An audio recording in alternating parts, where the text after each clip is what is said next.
asalaamaaleykum mbokk internetu Mak TV Sénégal ñu ngi leen di jaajëfal bu baax a baax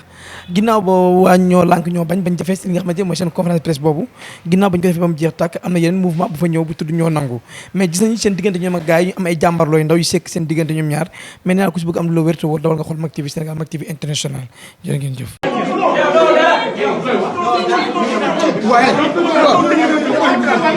mais kañ nga wax taxawal waaw li liggéey rek. waaw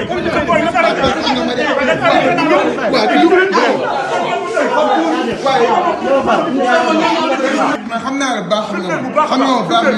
nga baax voilà. filmel bu baax a baax filmel def lu la neex filmel amul benn problème filmel jëlee image man je suis le coordinateur de la plateforme ñoo nangu yéen ñi ngeen lank noonu laa ñu droit nangu man damaa nangu kii laay nangoo yow boy yaa ngi jël risque bu grave yoo xamul mu wax bu baax yaa ngi jël risque bu grave yow luy toy si yow la jóge moo Sénégal la tax ñu dañuy waxtaan voilà Sénégal moom yéen coordonné rek dañuy waxtaan Sénégal ak Sénégal boo ko réglé non gannaaw bu wax si toog déedéet mu la déglu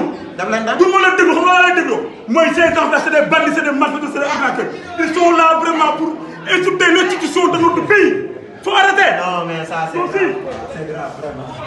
Man nag ñi yaakaaroon naa jëf yéen mbokk ñi ñuy seetaan li nga xamante ne ñu doon ci xibaar boo xoolee ñaari parti yooyu noo xamante ne mooy ñoo lànk ak ñi nga xam ne ñoo nangu boo xoolee ñu am ay jàmbarloo yu métti ginnaaw yi nga xamante ne bañ defee seen conférence presse boobu ba pare yaa ngeen jëf ñu ngi leen jaajëfal naa leen den topp di si wër suñuy vidéo Mak TV Sénégal Mak TV international ba leen noppee tamit di abonné bu baax a baax di bës cloche bi pour notification bi vidéo bépp mu ñëw rek di ngeen ko njëkk am yi nga xamante ne yéen suñu auditeurs yi ñuy suivre chaque jour merci beaucoup